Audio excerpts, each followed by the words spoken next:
Donc bonjour à tous, bienvenue sur la chaîne Philippe est dans le pré. Je vous précise tout de suite pour ceux qui seront intéressés, les adhérents qui seront intéressés pour venir à notre assemblée générale du SAMU social agricole national. Elle se tiendra le 26 octobre 2023 au 49 750 Chanzeaux dans le Maine-et-Loire, entre Angers et Cholet. Je répète, le 26 octobre 2023, c'est un jeudi, toute la journée. Donc ceux qui veulent déjà réserver cette journée-là, c'est important. Je vous donnerai dans les prochaines vidéos, et Alain Deguine également sur sa chaîne, les intervenants. Il y aura des intervenants, il y aura un avocat, sûrement un comptable et d'autres intervenants. Durant la journée, il y aura un conseiller retraite, etc. Donc on vous redonnera plus de précisions. Ce qui est surtout important pour ceux qui veulent se déplacer, c'est de bloquer la date du 26 octobre 2023. Maintenant, pour cette vidéo, suite de ma vidéo, je vais vous faire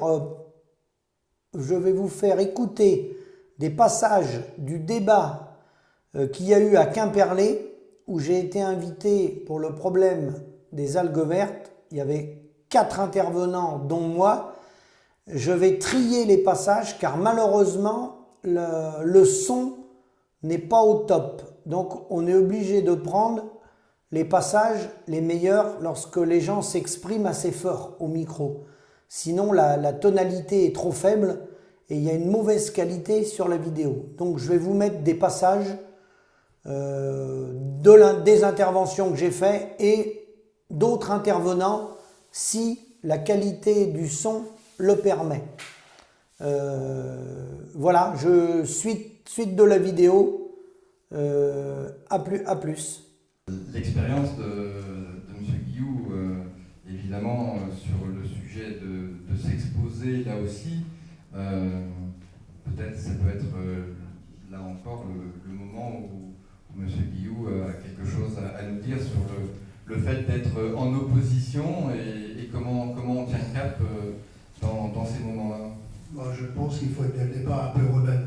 Vous voyez, il ne faut pas avoir l'esprit de ramper. Et ça, c'est pas donné à tout le monde. Dès le départ, si vous n'avez pas ça, vous avez... C'est plus facile de ramper. En rampant, on grimpe. Tandis qu'on est en rebelle, on reste en bas. On est seul. Et vous êtes attaqué tout part. Moi, j'ai pas eu d'attaque physique. C'est plutôt des attaques morales qui sont encore pires. Donc vous, en tant qu'agriculteur, à l'époque vous étiez encore en activité, et où donc vous avez, à la différence de M. Lelay, qui lui était donc extérieur au monde agricole, et on va dire observateur, et qui a donc écrit 2 livres sur le sujet des algues vertes, vous au contraire, vous étiez au cœur du système. Et donc vous avez failli être broyé par le système, et tout à l'heure, évidemment, Philippe Grégoire nous développera la souffrance de quelques autres, mais que vous avez bien connue.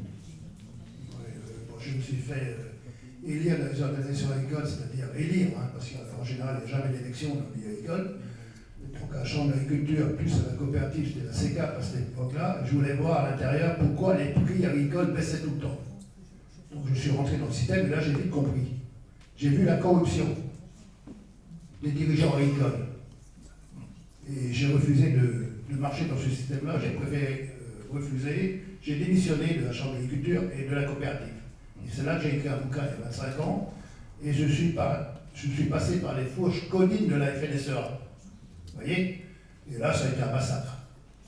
C'est-à-dire, ils vous poussent au suicide et à l'alcoolisme. Et ils réussissent en général. Donc le pot et moi, ils n'ont pas réussi, j'ai passé l'âge, maintenant, je suis trop vieux, voilà. Mais bon, pendant des années, et puis ils vous détruisent, et ils détruisent la famille, ils détruisent... voilà, ça commence par... ils commencent par... C'est sournois, c'est jamais en face. Ils viennent jamais en face, c'est toujours sournois, c'est-à-dire on commence par vous tuer des chiens, vous commencez à la ferme. Vous voyez, ce genre de choses, vous voyez, après on continue, si ça ne marche pas, ça continue, vous voyez. Vous êtes toujours sous pression. Ils veulent montrer que c'est eux les chefs. Et actuellement, ils sont en position de faiblesse depuis quelque temps, et le film, c'est un fracas. les gens de la ville commencent à comprendre ce qui se passe dans nos campagnes. Et ça, c'est très, très grave. Je pense que le conseil d'administration d'Eau-et-Rivière a eu ses moments difficiles. Est-ce qu'on y va? Est-ce qu'on va s'en prendre plein la gueule? Le plein la gueule étant aussi destruction de locaux, menace sur les agents, le personnel. Alors, on est aussi employeur, donc je dirais on peut faire un choix pour soi, il faut aussi faire des choix avec d'autres. Donc voilà, lanceur d'alerte, je pense que c'est au-delà de la conviction, des convictions fondamentales, quand même un esprit d'analyse, de recherche, de compréhension de d'où ça va pas. Donc en fait, la démarche scientifique, c'est-à-dire qui passe par le doute. C'est quand même. Dans le monde d'aujourd'hui, il faut prouver ce qu'on raconte, et même en prouvant ce qu'on raconte, c'est franchement pas un boulot simple.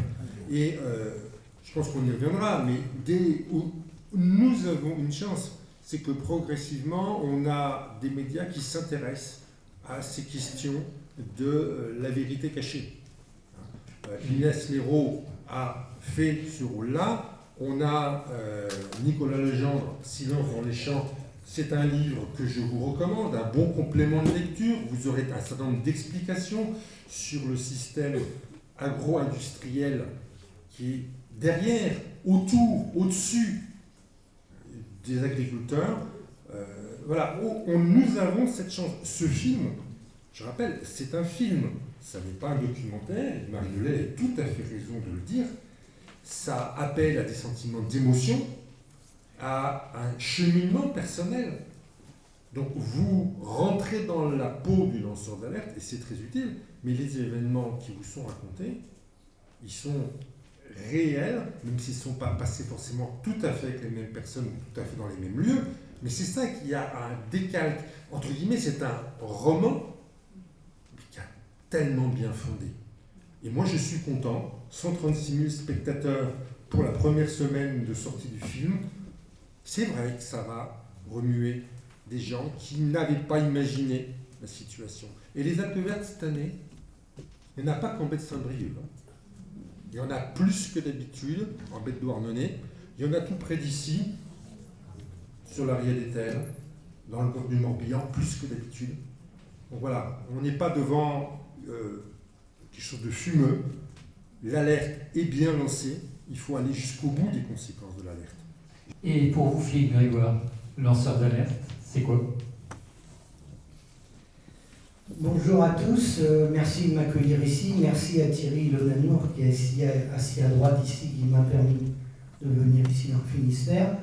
Je voudrais également vous souhaiter à tous le bonjour d'Inès Léraud qui m'a appelé quand j'étais sur la route et elle m'a dit qu'elle ne pouvait pas être ici ce soir et elle nous a demandé d'être surtout tous bien solidaires et bien serrer les rangs pour tenir le choc.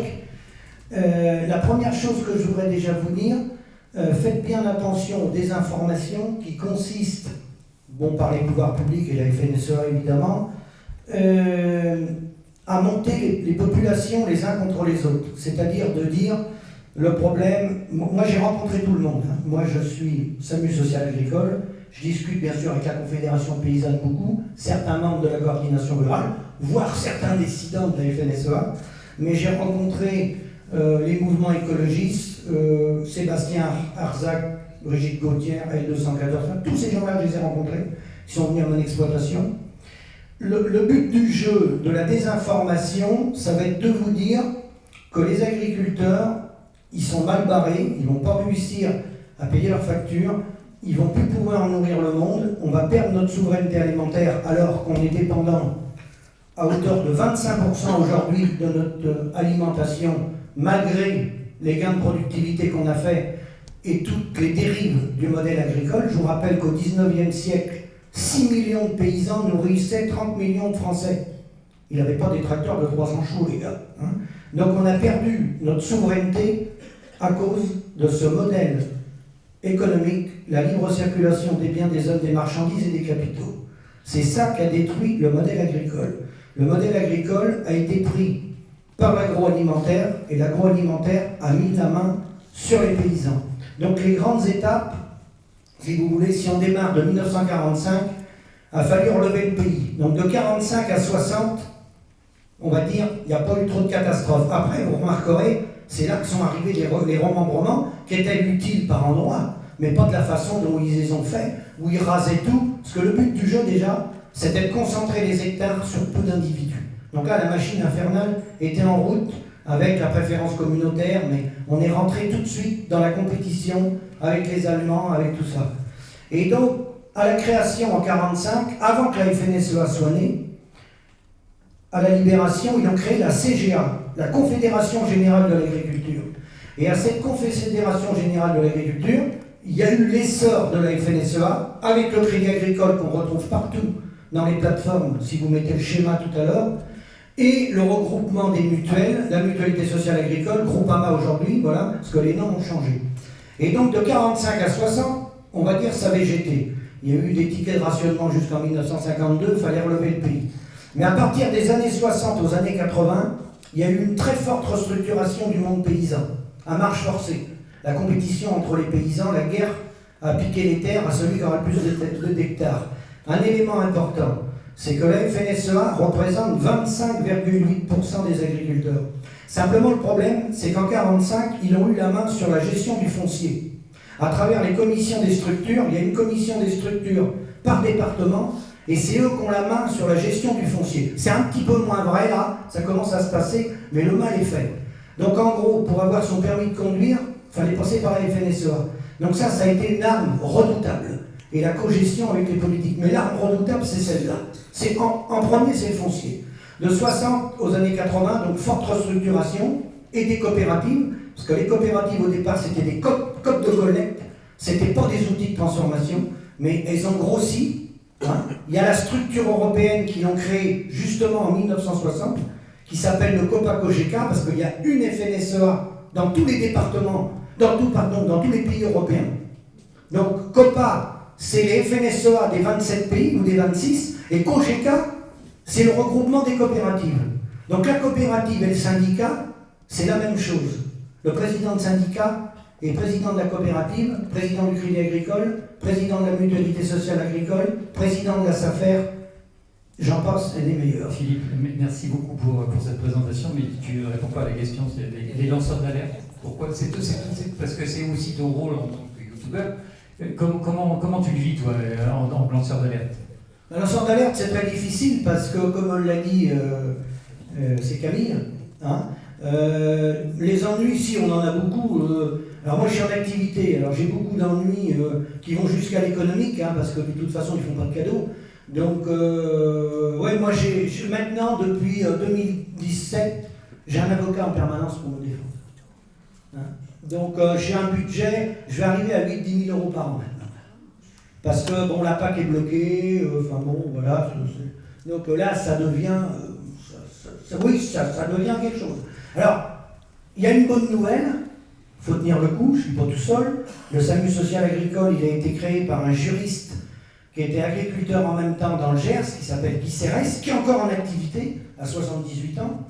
Il y a un côté positif, c'est que si on est attaqué, c'est qu'on doit dire des choses vraies. Parce que si on racontait des conneries, il ne viendrait pas nous attaquer. C'est qu'on met le doigt où ça fait mal.